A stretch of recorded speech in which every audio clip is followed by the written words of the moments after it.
New episode, new midfielder. Welcome to the latest episode of Talking Tottenham with myself, Ryan Taylor and Alasdair Gold. Talking Tottenham is sponsored by NordVPN. NordVPN, cybersecurity built for every day.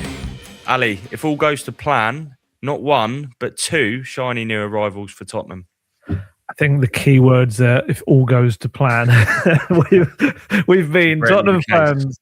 Honestly, Tottenham fans know that until it's just an expression. Until you see them holding up that shirt, it's like it's a scary, scary time. I mean, the summer was the perfect example of that with Gibbs White and Eze. But fingers crossed, at this point, it looks like Spurs are heading towards 2 January transfers, which, let's be honest, needed to happen. They were, I think, just for everything. Not only the fact that squad needs improving, and one of those will certainly improve immediately, the first team, I think, but also just the general mood about the place was in the basement. It really was. And I think just starting to kind of pull their finger out in a way and get going and getting people through the door. And from what I understand, there is more to come. So yeah, let's get it going. And some positive stuff to kind of start the episode about I think we probably thought, it's like more doom and gloom and FA Cup exit. But actually, we've got some interesting stuff to kind of tackle before we even get to that. We will, don't worry, everyone. But there's some good positive stuff to kick off with and a little bit of deep dive into some of these people that are coming through the door.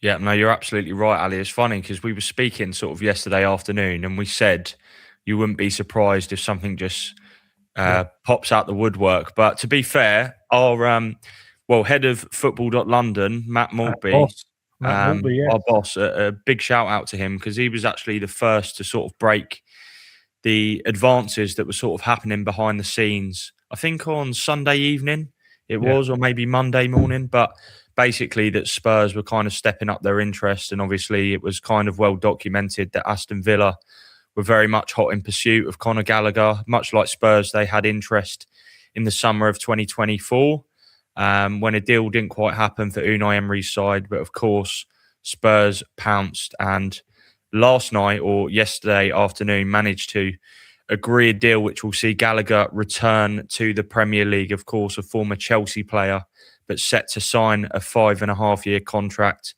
in North London and has been in the capital to undergo his medical tests. Ali, just from the outside, I mean, what's your initial feeling on this deal? Were you happy when you made those checks and found out, it was legitimate that Gallagher was incoming?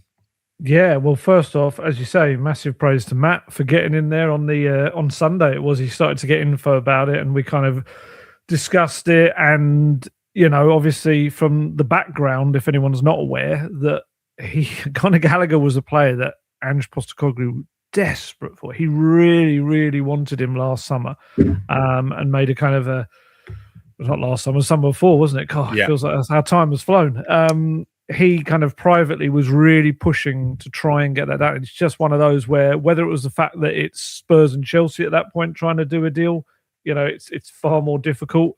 Who knows?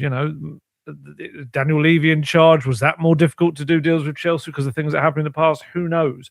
But either way, Ange didn't get his man, and there is a certain irony, of course, that 18 months on, Thomas Frank's set to get Conor Gallagher instead. Spurs moved swiftly. This is kind of what they do. We've had these recent instances where they've been gazumped by the teams. Obviously, Arsenal with Eze being an Arsenal fan and dreaming of going back to Arsenal. Gibbs White was a bit different. That's like just very strange circumstances. But Spurs do actually have a little bit of a history themselves in kind of recent times of getting in there and stealing a player. Archie Gray's a good example. Brentford, Thomas Frank, had to watch on and see that done. I think they went in for Brendan Johnson as well, which obviously makes it all the more ironic that Thomas Frank didn't actually want him in the end.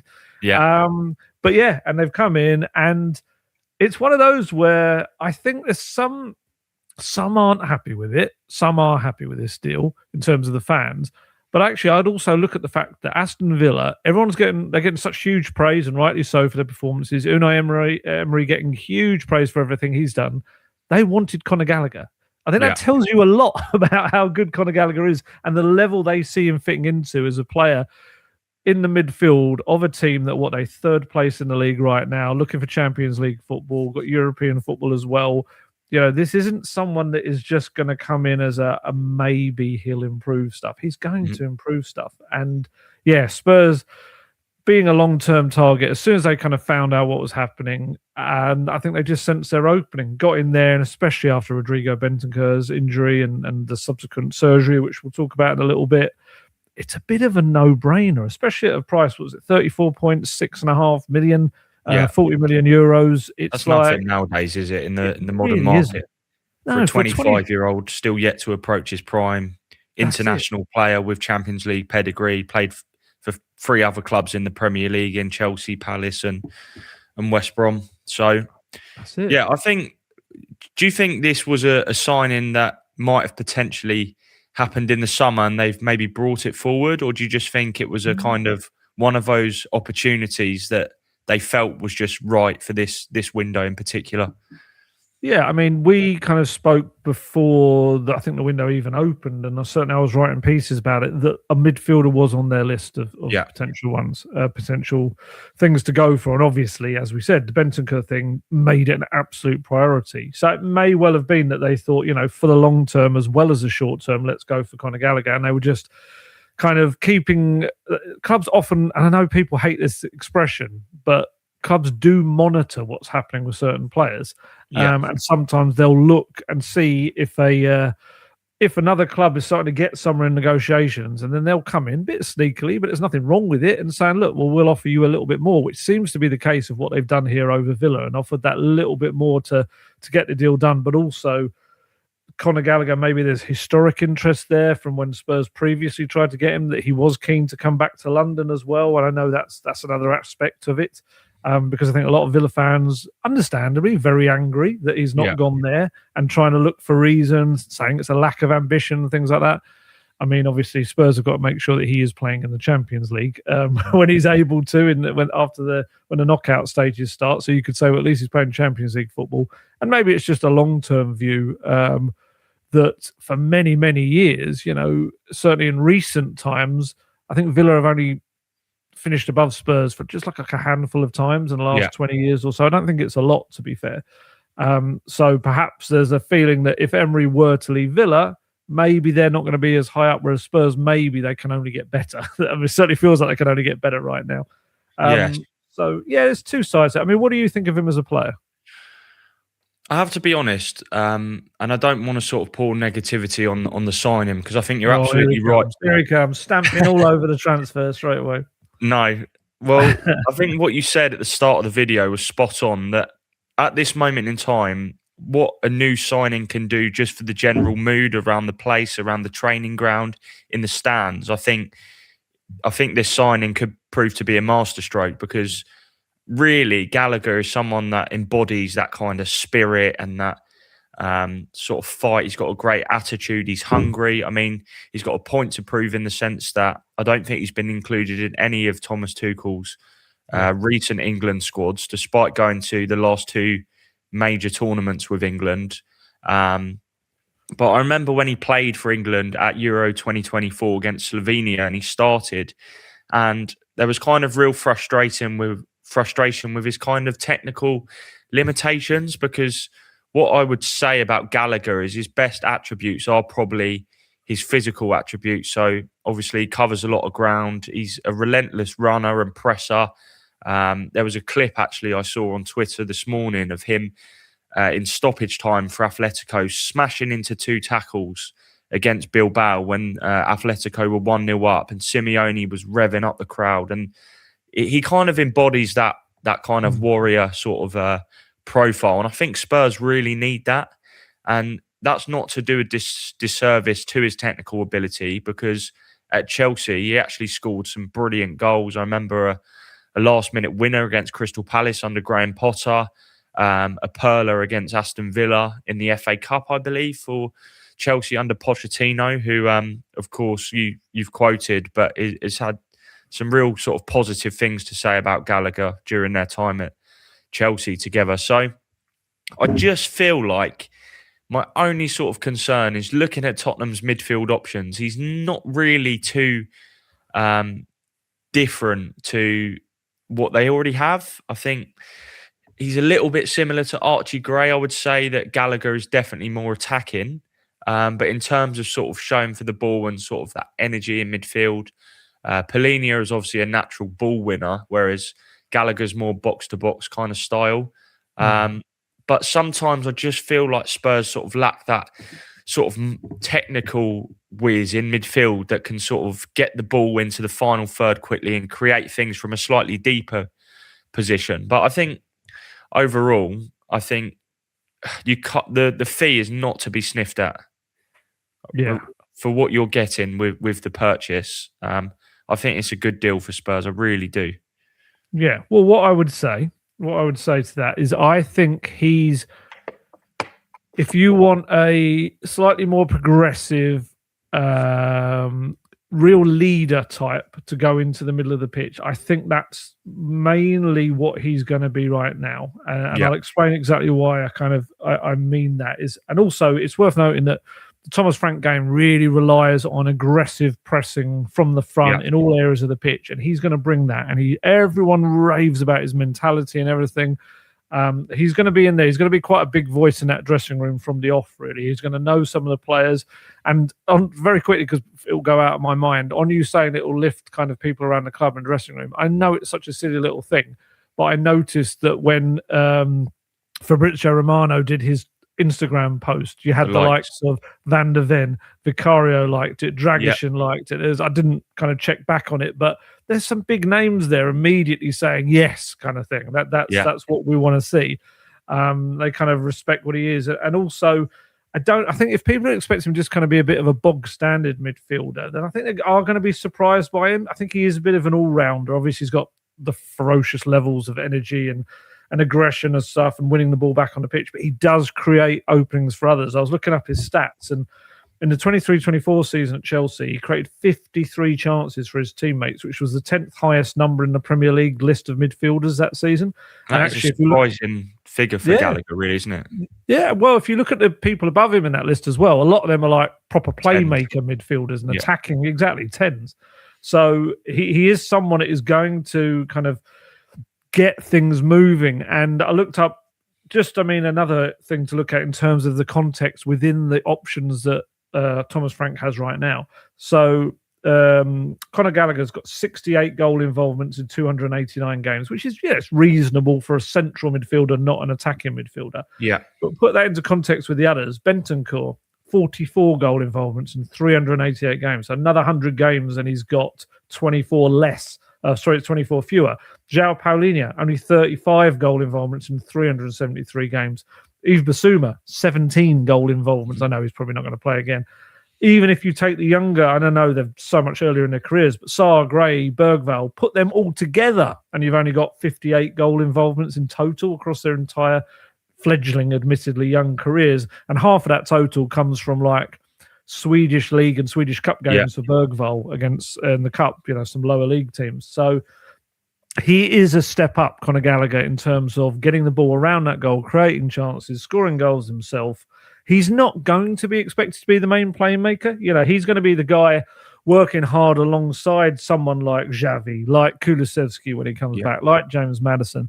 I think kind of people are maybe some people are looking at this as he's not the answer to what I want kind of thing. But actually, he is the answer maybe more now and long term alongside these other players, because we're hoping to have Decky back within the next, 6 weeks or so, perhaps 6 to 8 weeks.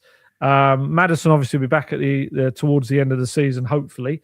And that, I think there's a huge place in this team for someone like Gallagher. Could be, he could be a potential future captain. And it is something we know Thomas Frank wants more leaders in that team. He's got a few, I think, that people like Romero, like people follow by example, but he hasn't got people that do that and are also a big voice. And, you said about Poch, talking about him, I look back at some of the stuff. Poch used to rave about Gallagher. He'd say he was priceless. He would say he's one of those people in a dressing room and on the pitch that you just can't do without, really. And he was really not happy about the fact that Chelsea were trying to sell him because of the whole PSR thing. He really felt like sorry to interrupt. Yeah, go for it. I sat in, I reckon, about 6 to 7 Poch pressers at Chelsea where he was asked quite directly. I actually asked him as well at one point, can you categorically say that you want to keep him, etc.? And Poch was basically sort of putting his neck on the line and like going against the hierarchy almost, because it was clear it was a club decision that they were sort of willing to move him on because he was worth so much on the books in terms of PSR value. So yeah, Poch fought so hard to keep him, as you just said. Yeah, and I'm not directly comparing these two players because I don't think that's fair, probably on Gallagher and the way he plays. But I feel, and I've felt this from the start, that as soon as Spurs lost Pierre-Emile Højbjerg in their kind of dressing room in midfield, I feel like they lost a little something. I don't feel like they had that, like a general type that would get everyone together and that would also kind of lead them in different ways in terms of example and the way he spoke. And I kind of feel like everything I've heard, certainly on the leadership aspect and mentality aspect, Gallagher feels like it's the cliched expression, a mentality monster, but that kind of sounds what he's like. He will never stop, whether it's in training, whether it's in a match. He will give you absolutely everywhere. And I don't think we can say that about a lot of Spurs players, it feels, this season. And also other little things, simple little things. He's homegrown. Something that Spurs don't really have a lot of. They just got rid of one in Brennan Johnson. Ben Davies potentially leaving at the end of the season. These are kind of things that they also have to think about. And I know I don't think I'm tempting fate here, but I know Spurs will jinx this anyway. I looked up Conor Gallagher's transfer market injury history. How many injuries? Do you know? You've looked. So you're no, I haven't seen his injuries, but what I noticed how many injuries has he had in his career, according to Transfer Market? 2 or 3? 0. Absolute 0. All it's got on there recorded in his entire history of his career is 5 days missed through illness. Right. Yeah, in I think it was March 24. Yeah, March 2024. 5 days he missed through being ill. That's incredible. Just tying into that, Ali. Yeah, go for it. I knew it was good because when I wrote something on Gallagher this morning, I noticed that he'd made 77 appearances for Atletico, and obviously he joined them 16 months ago. So that's only a season and a half, roughly. So bearing in mind that with European competition, clubs probably play sort of 50 games. I don't know, with Copa del Rey as well. But that's an incredible record. And obviously, one of the main reasons that Gallagher has sort of been open to returning to the Premier League is he's actually started a fair amount of matches for Atletico, but he seemed to be sort of taken off at half time, and some matches he was on the bench and came on at half time. So although he has a lot of appearances, actually he's probably a little bit fresher than you might imagine for someone that's played 77 games over that period of time. Yeah, I think he was starting almost every game last season, had a real kind of strong season for them, whereas this one, it has been a little bit more in and out. And again, going back to what I originally said about Villa wanting him, he's gone to a massive club in Atletico Madrid and was starting week in, week out for Diego Simeone. He might not be as much this season, but was still clearly quite a used part of the squad. And then they've just looked at the figure coming in for him, and he's probably said, look, I'm quite happy to go home. And it's happened. So, yeah, I feel like sometimes we look down on transfers, especially maybe English ones, when it's because it's not like a sexy name. It's not someone that is amazing on or in the highlights reels and things like that and stuff like that. And I do think sometimes you overlook just how important a player like Conor Gallagher could be for Tottenham. And the mentality of being in that Atletico dressing room and playing under Simeone, we saw what it done for Kieran Trippier. I mean, he's probably coming back a completely different sort of character to the one that sort of left maybe with his confidence shattered a little bit when his boyhood club, told him he wasn't wanted anymore. So, do you think that plays any? Is that going to be anything in his head that he was such a kind of a Chelsea player as a kid as well, and coming up through the ranks, and now he's going to Tottenham? I think so, because ultimately, again, I mean, we touched upon the England World Cup stuff that he needs to get himself back in the squad, and it's probably a big aspiration of his. But also, he's coming back to the Premier League with a point to prove, because ultimately Chelsea said that that they wanted to move him on, or they didn't probably consider him good enough to sort of build around it in midfield alongside sort of Caicedo and Enzo Fernandez. So I think this transfer, whatever your opinions are on Gallagher, it ticks so many boxes. all the stuff that you mentioned with the homegrown sort of quota that needs filling, the price, the age, the experience, but actually that motivation as well. That the fact he's come into Tottenham, one of Chelsea's main rivals, despite being a sort of boyhood academy player, it shows that actually he's got a point to prove and that he's got unfinished business in the Premier League. And he's going to be hopefully one of the key figures of potentially a new sort of era now over the next couple of years, because you expect him to be at the club for a considerable amount of time if all goes to plan. Yeah, I think you've nailed it. I think that's the thing. I think people are seeing the Chelsea connection. Some people are as like a negative. Yeah. I think you're spot on. I think there's a point to prove. Definitely. I think there's a why in the world, if you let me go, I'm going to show you that was a mistake. And I think that will be brilliant for Spurs going forward. Definitely.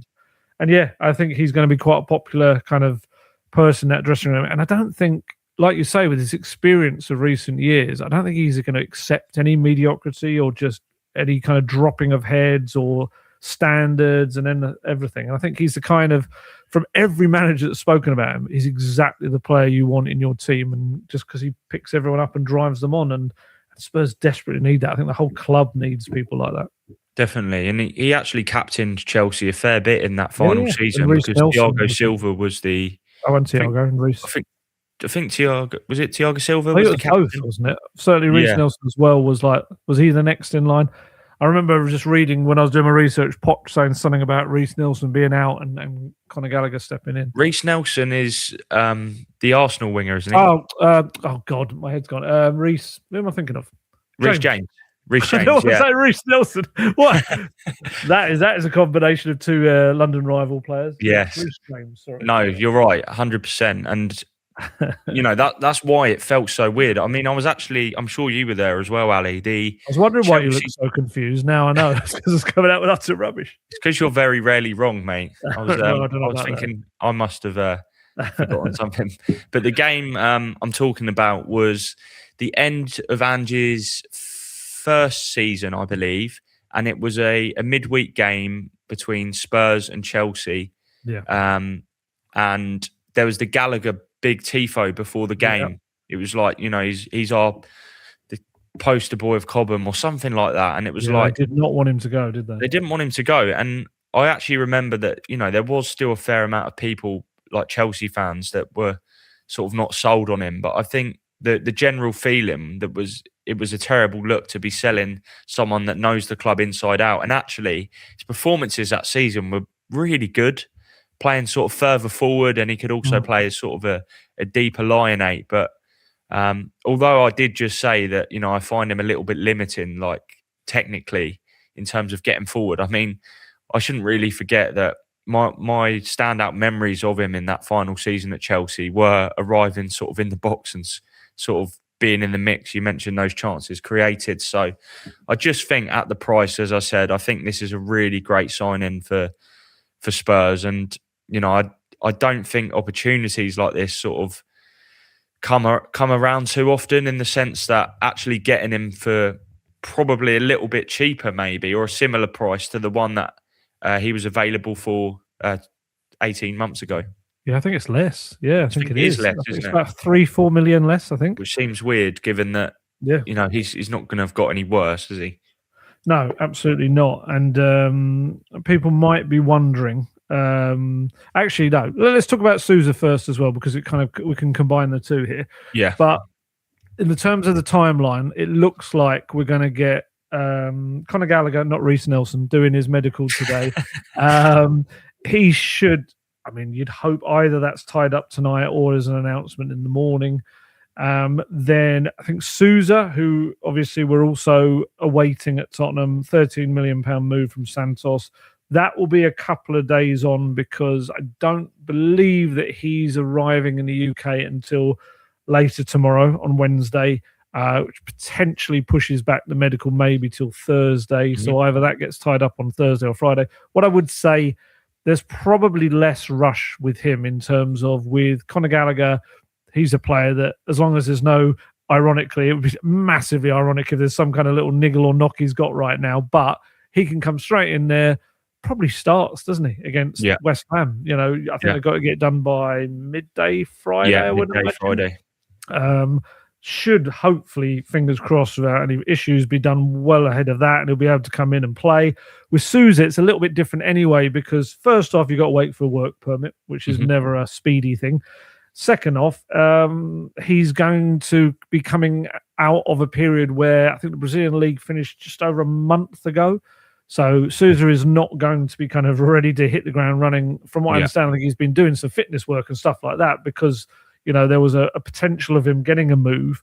But still, in terms of match sharpness and Premier League pace fitness, it's another step. So I would imagine he'll need a week or two, at least, like a little bit of a mini pre-season to top his levels back up. I think a month out isn't awful, but it's still, it's roughly, I guess, what Destiny Doggy's been out for about 5 weeks, and still take a little bit cautiously with him building his levels up. So, could I ask you a question, Ali, about Souza? Yeah, go for it. Is he the kind of signing that we can expect to be sort of integrated straight into the first team, or is it kind of a Kota Takai that, although he is a signing for the first team, he might need sort of an extensive adaptation period or potentially a loan? From what I understand, it's a bit of the now and future with him. Right.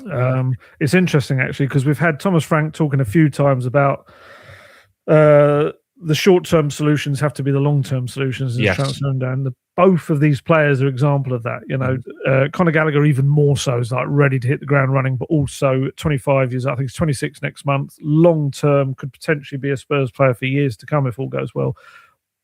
Souza's coming in, 19 years old, but despite the fact he's only 19, he's had a full, tough season in Brazil. For a team battling against relegation, getting it in the neck from the fans, physical football.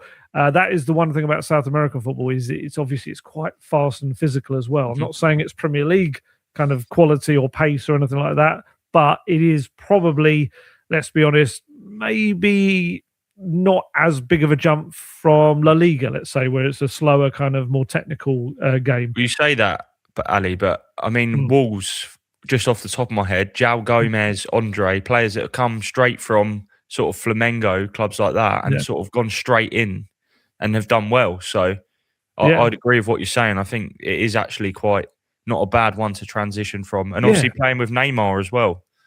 That's it. I mean, nobody can be a bigger kind of, I was going to say diva, but that's probably harsh, but certainly be a bigger voice in the dressing room, that kind of thing.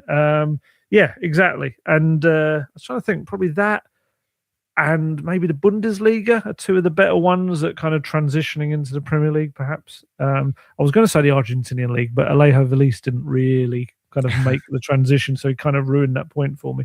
But he'll come in, and I think the beauty for him, Souza, is that he'll have a little bit of time if he needs it. From everything that people have been, we spoke on the last one, I think, about Tim Vickery talking about him and how he is a very physical, strong player as well, which should help him. But having Destiny Doggy back now, obviously you hope he can stay fit, and you do have Jed Spencer can play there, and you've got Ben Davies for the rest of the season, definitely, or maybe, unless he goes somewhere surprisingly in this window. There's cover there for him to adapt at his own pace. But from what I understand, they're hoping that he can play a part sooner rather than later. I would say probably, unless I'm being really harsh here, maybe the level of Brazilian league slightly above the Japanese league in terms of Kota Takai, and that's why he's gone on to Borussia Mönchengladbach there to kind of get experience of a different level. We'll see. Ultimately, the proof will be in the kind of the months ahead. I do fear for him in terms of the Champions League squad. I don't think he's going to get in there, but there's reasons for that as well, really. Yeah. You might actually have something for Souza as well, Ali. Now we're at the halfway mark, something that might help him on his his flight over to London. Do you know what? I didn't know where you were going with that, and I sort of remembered what time it was in the pod. Yes, in case Souza is trying to wonder how he's going to be able to catch up on all of his Brazilian TV shows and things that he might watch when he gets over to England. Fear not, Souza and Souza's family members, because NordVPN has got you. It can absolutely help your device think it's back in Brazil while you're in the UK, and you can watch whatever you like, because that is one of the very, very, very many aspects of NordVPN, which is a great help to people. You can switch your device to thinking it's anywhere else in the country. So for those here in the UK, that might help you watch shows from abroad or book tickets or hotel rooms or flights from different countries where it might be cheaper. And also the flip side, if you happen to be heading off on holiday, maybe to Brazil, maybe to Madrid, you might want to watch things back here in the UK, so you can just make your devices, your phone, your tablet, whatever, think it's back here in the UK, and you can just use everything as normal. It also has plenty of security aspects to it. It's got a NordVPN threat protection feature, which protects you from viruses and malware. And yeah, there's just loads of things you can do with it. It's something I've used countless times throughout my existence, of whether it be going away on work trips. We've got the Frankfurt trip coming up in a couple of weeks. I'll be using it again there, especially when you go to stadiums that don't have replay monitors, which can be very difficult to work out what just happened. I can just switch my device to thinking it's back in the UK, and then I can pick up whatever broadcaster in the UK is showing it. It'll probably be TNT Sports, I would imagine. And yeah, it's a terrific thing. And of course, as I always say, on top of all of that, it's the fastest VPN in the world. And that means there's no buffering, no lagging, and you can stream your favorite shows from anywhere in the world without your bandwidth throttling. And we've got a massive discount for you off of it. You can get the best discount off your NordVPN plan by going to nordvpn.com/Talking Tottenham. Our link there will give you 4 extra months on the 2-year plan. There's no risk with Nord's 30-day money-back guarantee. And in case you missed it, the link is in the episode description box. Thank you, Ali. That was superb. Those that haven't read the piece already, Ali's done a brilliant sort of, what's the word? Well, it's like an inside piece of the current state of play. That's it, what I'm looking for the transfer window. So all the kind of latest background information on a number of players at the club. So whether that's young players, but also there's a number of players, sort of first-team players that have been still linked with moves away, the likes of Radu Dragusin, Matthias Tell's been linked with a loan. So if you haven't read that yet, please go over to the football.london website and you'll find it there, or you can find it on Ali's social media channels. But we'll delve into some of that now. I mean, obviously, Rodrigo Bentancur, Ali, out for 3 months. Surgery. Do you want to just talk about that? And also, Richarlison went off injured. Is there any update on that yet, or do we have to wait for Thomas Frank's press conference?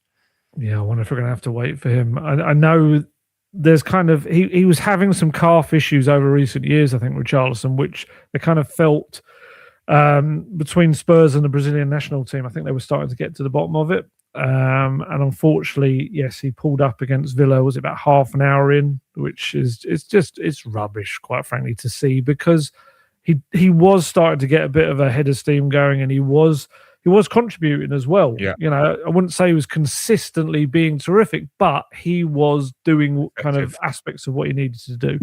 And yeah, it's just such a huge shame, really. And it's always the way with Spurs that they get someone back and someone else goes. So you get Solanke back, plays a few minutes at the end, and Richarlison heads off into the distance again.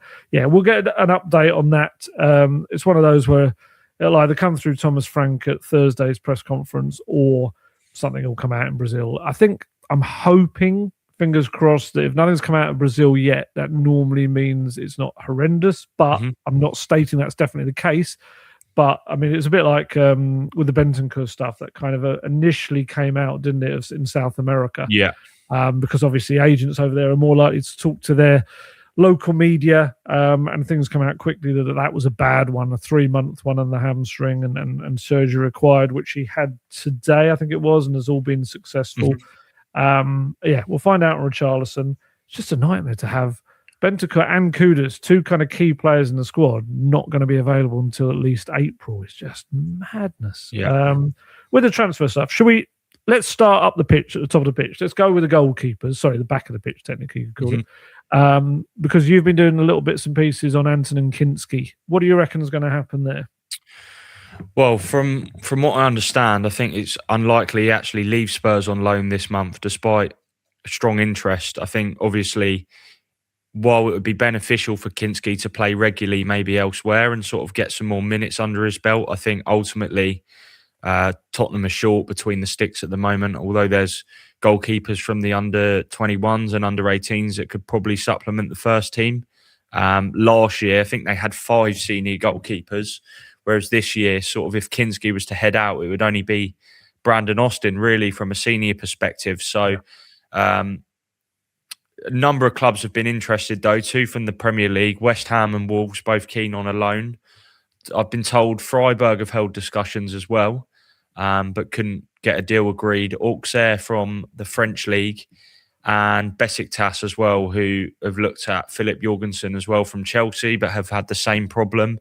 I think Kinsky would like to get into the international fold for the World Cup playoff against Republic of Ireland in March, but obviously that's only going to happen with regular minutes. He's rated incredibly highly in the Czech Republic, but obviously his stock over the past year or so has really fallen because he hasn't played. And Vicario has obviously had a few shaky and hairy moments, but still no signs that Kinsky is going to get a chance to sort of dethrone him. And also, crucially, and this affects a number of other players in the squad, Spurs are now out of both domestic cup competitions. So players like Kinsky are looking at it and thinking, bloody hell, I might have already played my last game this season unless there's an injury. So it is a little bit of an issue for Spurs going out of the FA Cup because a lot of the fringe players are now short of minutes and they're unlikely to feature, really.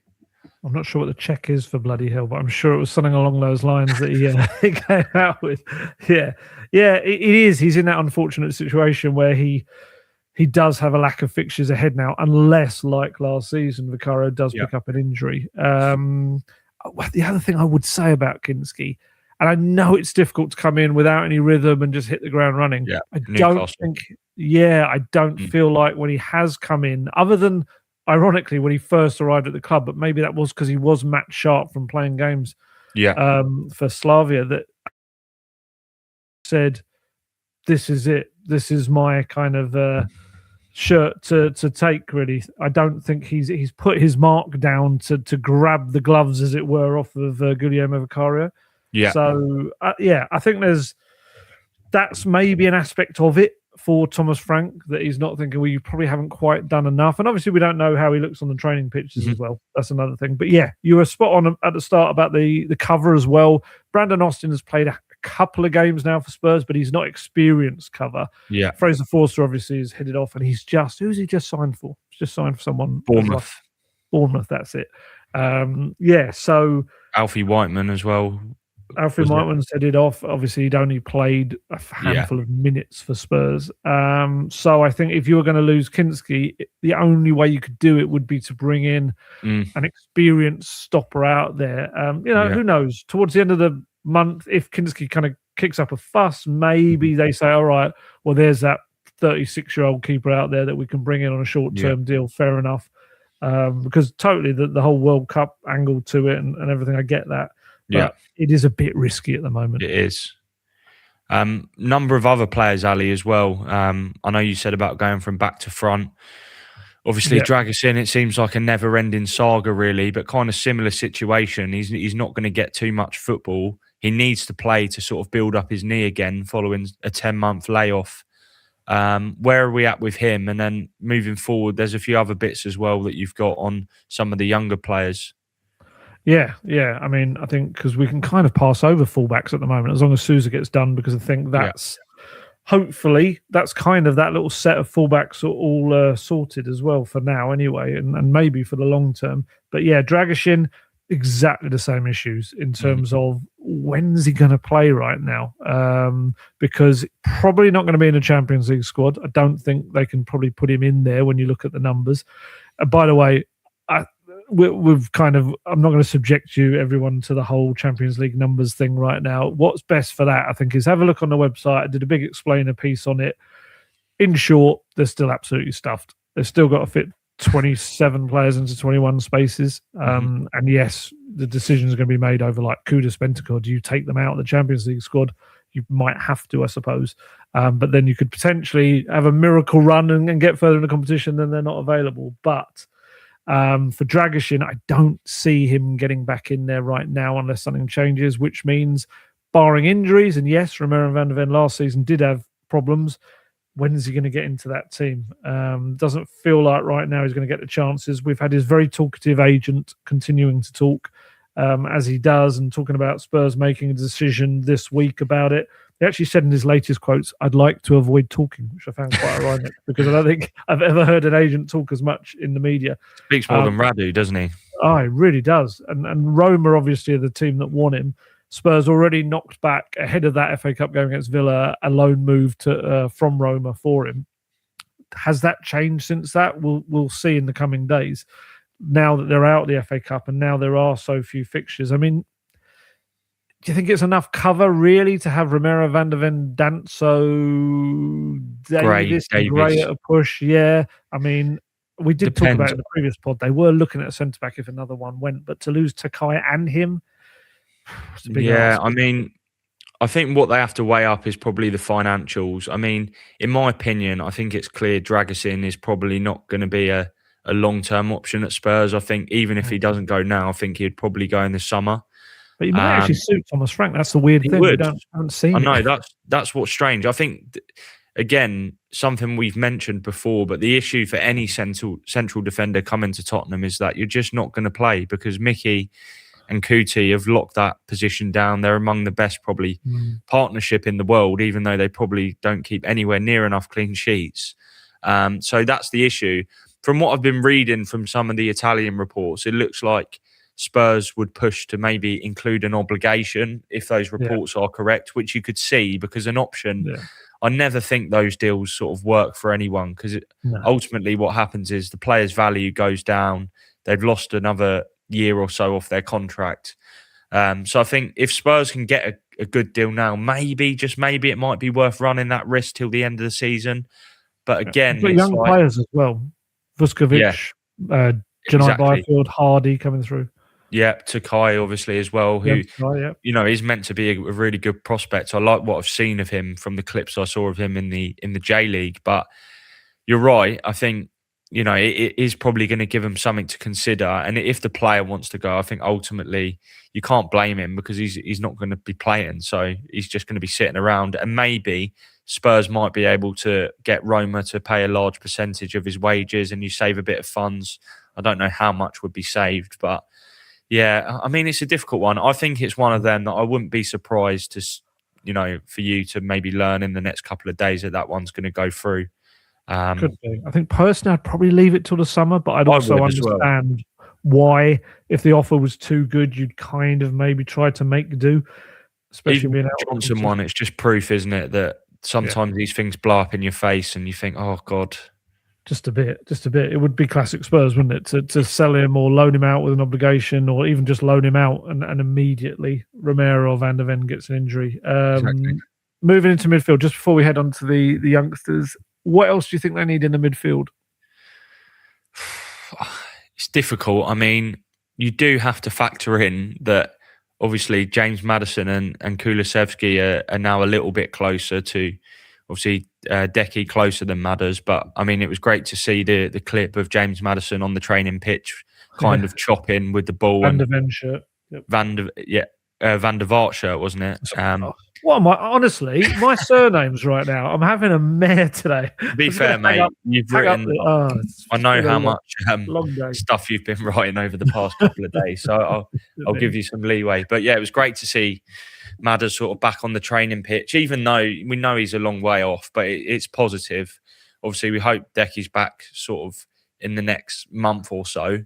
But I do still think, which is crazy because of the Xavi deal, that sort of a number 10 would be, like a top number 10 would be great. And obviously, Akliouche, who's a player that you've done a little bit of sort of talking on in your recent piece, I do see him as a signing, that would really sort of be sort of a step up. Was at the Monaco game in October when he was brilliant, sort of operating as a right-sided number 10 in a similar system to Crystal Palace's. So sort of a 4-3-2-1. It's kind of a Christmas tree, 2 number 10s behind the striker. Whether he's attainable or not, I don't know. I think you've got some info on that. But I actually asked him when I was at Monaco's training ground for the pre-match press conference. Obviously, Akliouche was linked to Spurs in the summer. And he said he was very flattered to see those links, and that he, dreams of playing in the Premier League one day. So maybe, just maybe, that might be a deal. I'm not for 1 minute saying that's going to happen this month, but that could be realistic if Spurs were ambitious enough to make that push. I mean, only going off the Monaco game and obviously what we've seen of him kind of over the last couple of seasons, he just looks a brilliant talent. He's just such a talent. And from what I understand from people that kind of know Monaco inside out and the French market as well, is that Monaco are looking for a potential replacements for him, because they do fear that if they're not going to lose him this month, they'll lose him in the summer. I mean, he's 23 years old now, so he kind of falls into that almost the Conor Gallagher category of being, ready for the now. He's a little bit older than the kind of 19-year-old type things. He's going to be very much for the now as well. And I just think he's terrific. I think he's the kind of player that you could play on the right, because don't forget, all the talk about Spurs looking for a left winger is fantastic, and that's what they've needed. But now you've lost Kudus and Johnson. There is no real right kind of winger, main right winger. And maybe that is the one that ticks all of those boxes. Yeah, exactly. Because he can be a bit like Decky, and he can play on the right, but he can also come inside and play behind as an 8/10. And I just think he's would be a fantastic option. I'm not pretending for any moment that Spurs wouldn't have huge competition if there was a chance to get him. Yeah. And we've seen this with Diamonde and kind of being linked with here, there, and everywhere, and everyone wanting him. And I think Akliouche probably falls into a similar category. But my goodness, if Spurs could do something there. Like I said, I know they're trying to get more done in this window. And obviously the Lewis family are trying to put some funds towards stuff as well, because look, we can see what's happened to the club right now. They're stuck in this kind of mediocre malaise right now, and they need to get out of it. And I think being positive in the transfer market is a big way of doing that. And someone like Akliouche for me would just tick so many boxes. But we'll see whether they feel they can get him, or whether they're worried there's someone else, a bit like they did with Villa, that's hovering around waiting for someone to make a move so they can come in and get him. Yeah, no, I totally agree. My only concern really is just, and it's a bit of a sort of Tottenham-related problem, that just even if you bought in Akliouche, sort of when everyone is fit, the squad is way too bloated, and that probably you're going to have to make a few ruthless decisions. Because like even now, everyone's saying sort of, a left winger is what they need. But then in the summer, say Mikey Moore finishes the season strongly of Rangers, you come back, you've got Mikey Moore, you've got Tell, you've got a new left winger, you've got Odebear, you've got Kudus, you've got Kulusevski, Madison, Akliouche, hypothetically. We've already signed him in our heads, but like, do you know what I mean? That's sort of like 7 or 8 sort of. I mean, it's a great problem to have, don't get me wrong. And all the top sides have that depth. You look at that team down the road, you look at sort of Manchester City. Look at you calling that team down the road. Look at that. You are properly in the way now. I've learned that you can't say the A word on this show. But yeah, I mean, that's my only concern. I mean, at the moment, yes, they need them. But, someone said it on TalkSport the other day when I was driving home from Charlton, Chelsea, and I thought it was a great point. Like, we talk about Madison and Kulusevski being out, but like these are players, and Solanke, these are players that like start every week for Spurs. They're not just sort of decent squad players. They're players that more often than not are in their best 11. So that is the only concern. And then you also got talents like Will Lancashire as well, who you've got some info on. And then you've got another very exciting prospect in Mason Melia coming to the club. And you've done some digging on his situation as well, Ali, haven't you?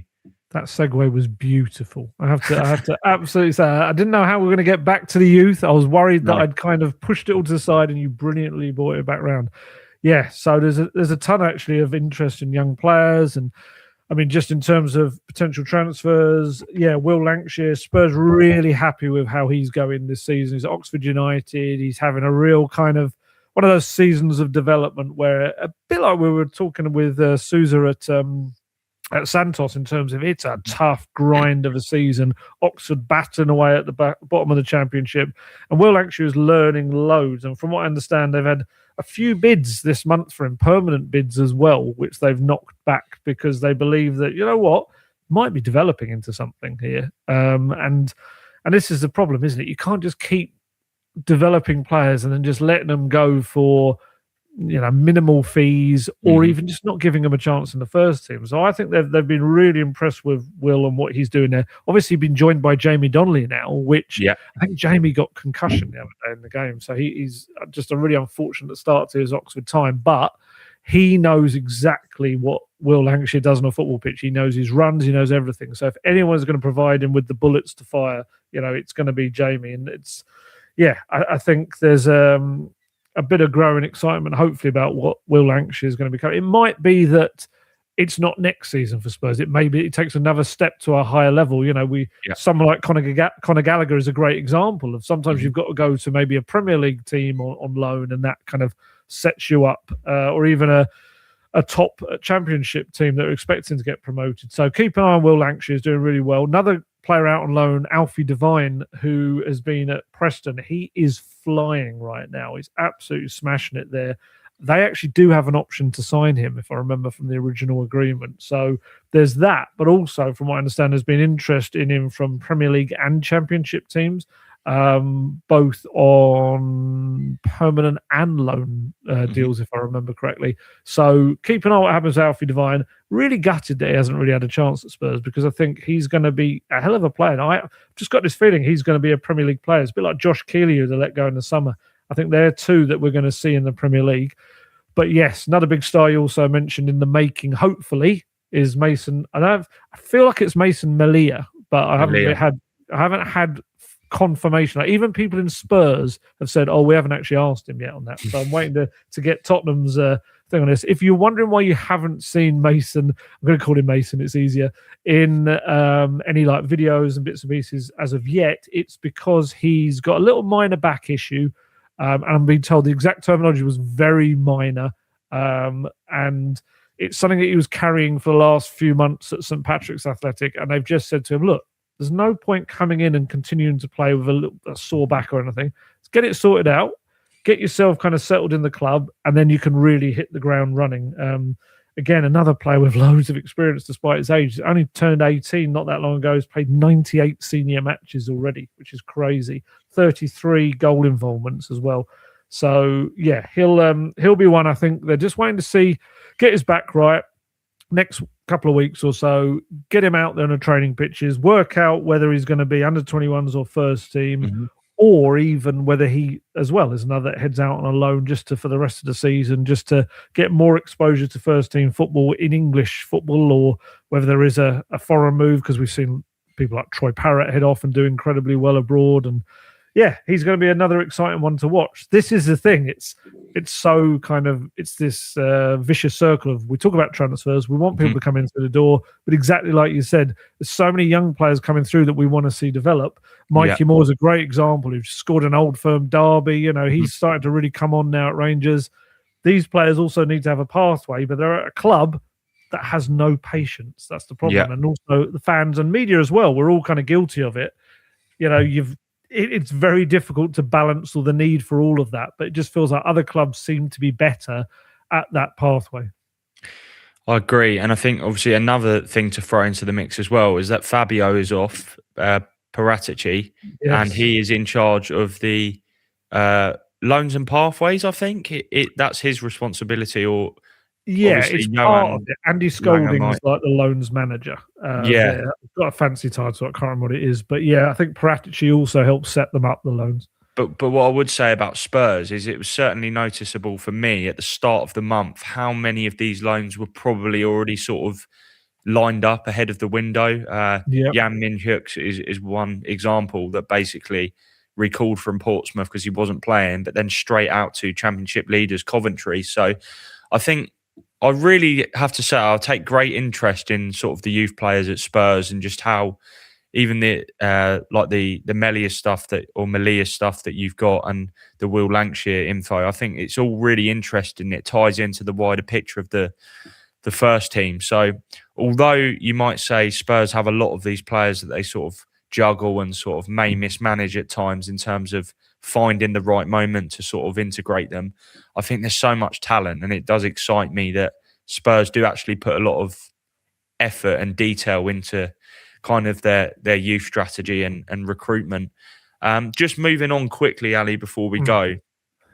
We haven't even discussed Villa, West Ham, but I think it's important to touch upon the planned protests for Saturday. Obviously, there is a lot of unrest amongst the supporters, which I'm sure will ease ever so slightly with these two new signings. Hopefully, there's more before the end of the month. Obviously, we expect that to be the case. But just touch on that, and also sort of the fluctuation of numbers at the Tottenham Hotspur Stadium in sort of recent weeks and moving forward.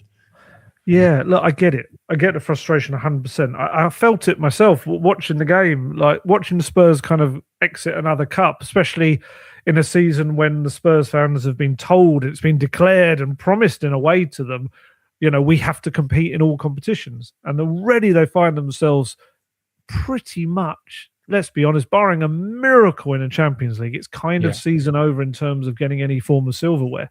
So I get it, and I was watching from my seat in the press box. I'm watching them playing in this 1901 special kit. It looked a little bit like Inside Out pajamas, playing, kind of honouring this first ever FA Cup victory. As a non-league side, a special moment in the club's history. I'm looking at all the club legends lined up down the touchline to pay tribute to the sadly kind of departed Martin Chivers and Terry Yorath. These kind of Spurs names of past, of a better past as well. And this is the issue. It's like almost reminds you of what the club once was. And yeah, it's very shiny and modern, this new version of Tottenham Hotspur, but it's not the one the fans, Spurs supporters fell in love with.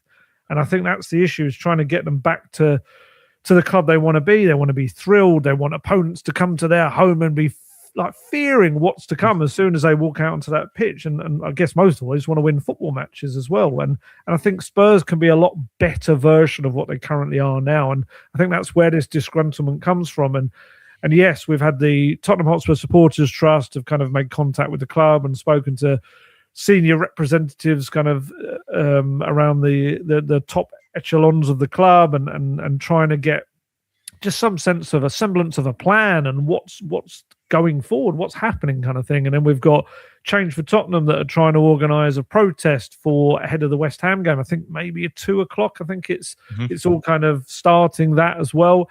It will be interesting to see whether Spurs transfer activity, I mean, look, that I don't know. I don't want to suggest that Spurs have deliberately tried to do deals because of a planned protest. I would imagine they're trying to do them anyway, but I just wonder, as a knock-on effect of it, whether it dissipates any of that disgruntlement whatsoever. They are actually trying to get stuff done.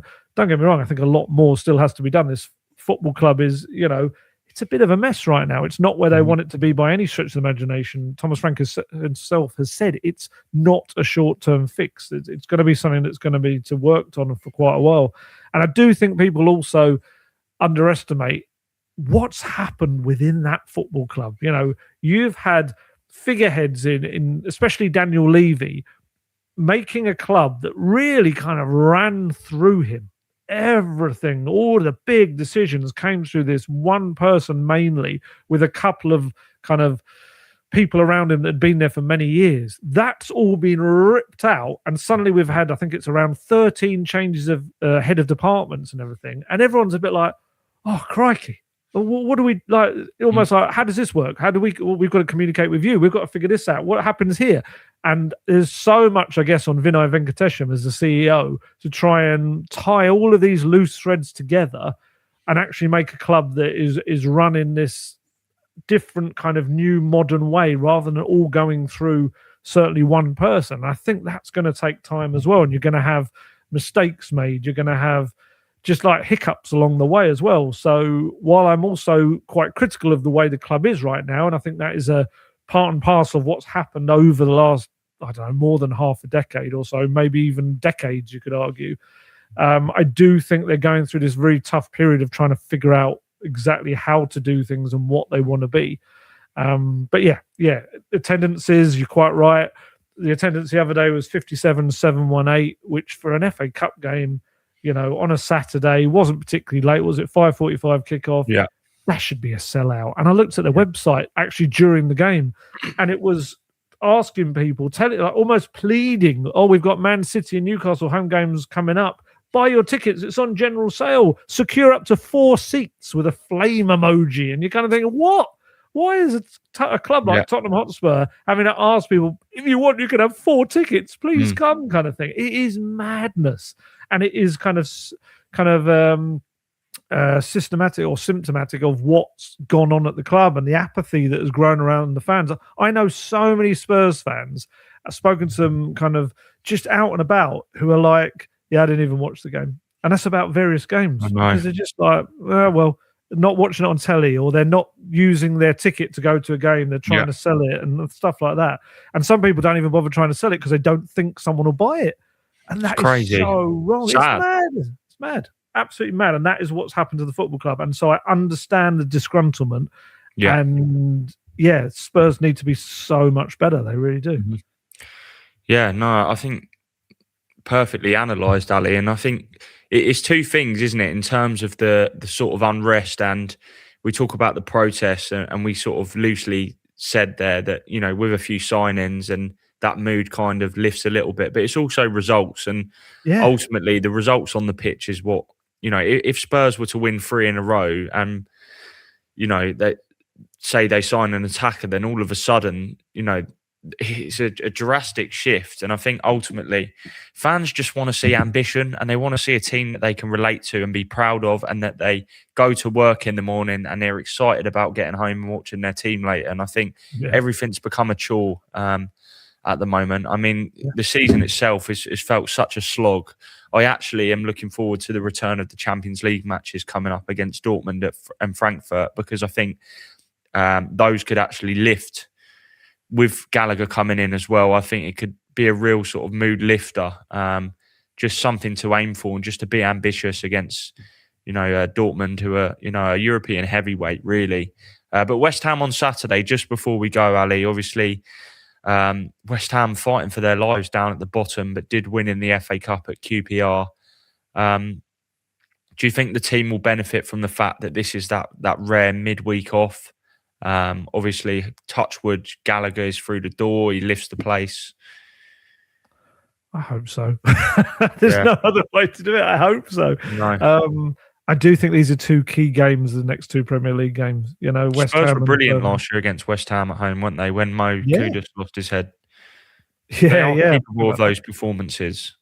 Yeah, and West Ham away as well this season. Did absolutely fine against some nice professional performance. I do think for Thomas Frank, he's just huge for him, these 2 games. To play the teams, what, they're 18th and 19th in the league. Yeah.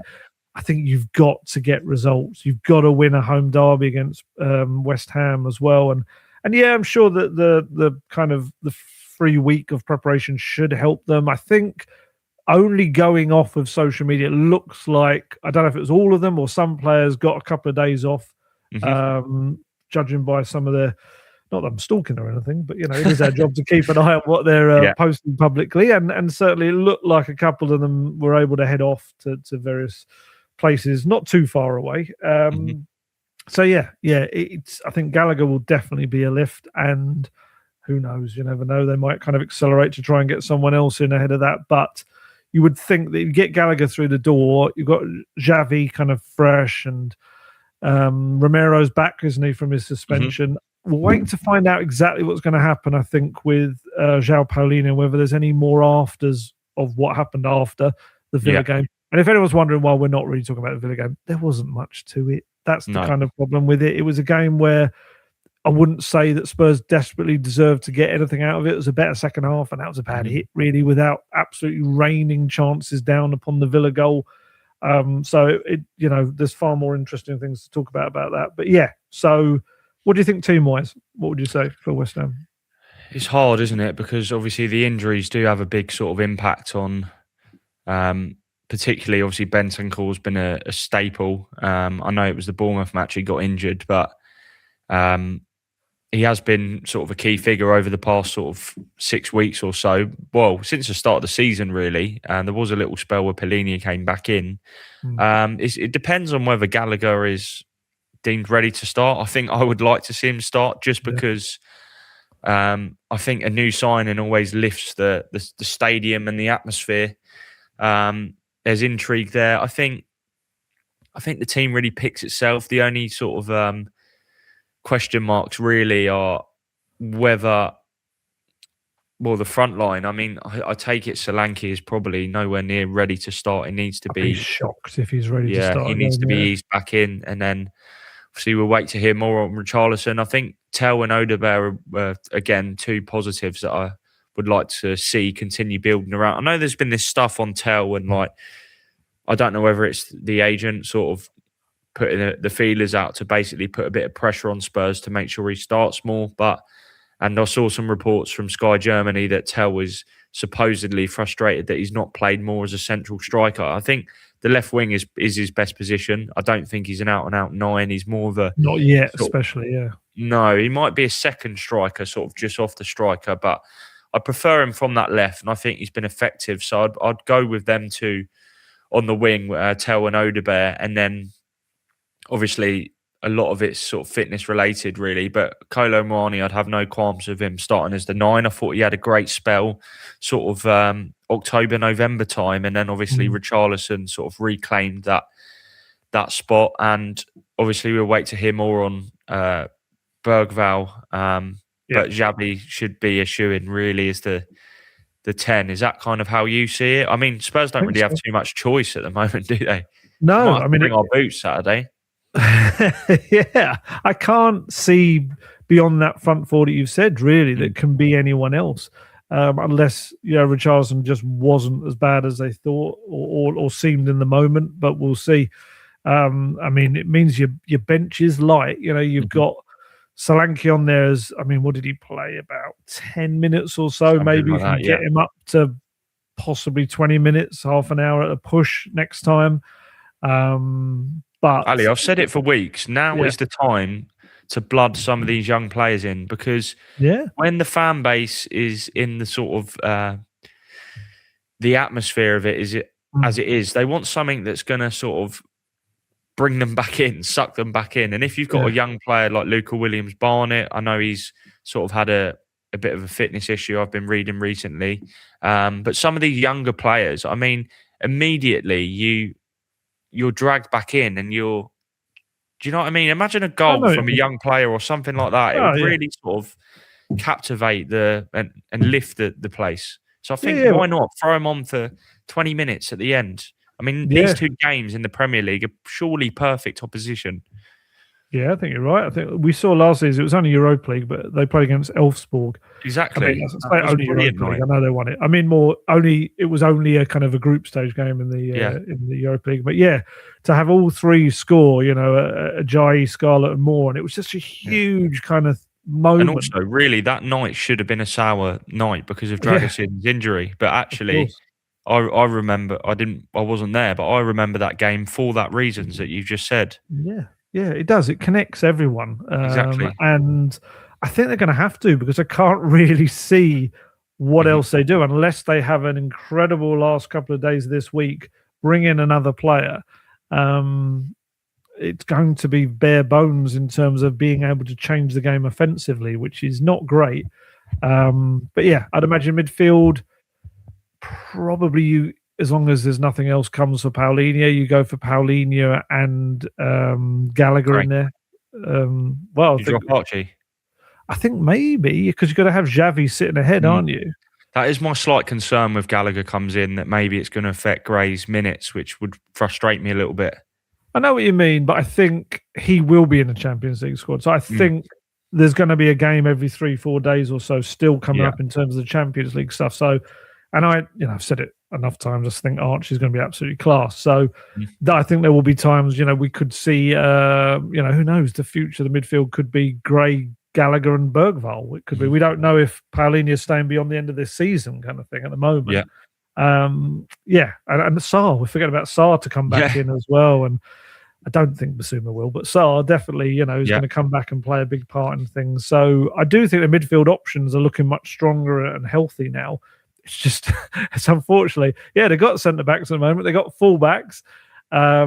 up front, though, they've got to fix that. That needs to be fixed in the weeks ahead. But yeah, I should still think a West Ham team that's really, really struggling, former manager coming back, and that's an interesting thing as well, is Thomas Frank not wanting to be the next Nuno, and get kind of sacked after not too many months into his first season, or being a boring football manager in a way, as in boring football, rather than a boring manager.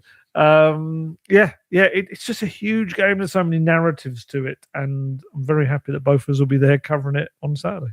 Yes, no, it should be good. And hopefully for the listeners, this has been a bumper episode. I've just been running for an hour and 10 minutes now, which it goes very quickly. Yeah. But Ali, Thursday press up with Thomas Frank, so you'll be there to cover that. The later one, 3 p.m. I think it is. 3 p.m. Late afternoon one. That could be hopefully not a very late evening for you, but I know with these presses and the traffic at Hotspur Way that sometimes it can run into the evening. But you'll have all the coverage on football.london, and then, as you said, we'll both be at the game. Be sure to be on top of all of Ali's coverage, especially with Thomas Frank speaking about, fingers crossed, Conor Gallagher, providing all the formalities are completed. And we'll both be at the game. Just before we go, to get the best discount off your NordVPN plan, please go to nordvpn.com/talkingtottenham. Our link will also give you 4 extra months on the 2-year plan. There's no risk with Nord's 30-day money-back guarantee, and the link is in the podcast episode description box below.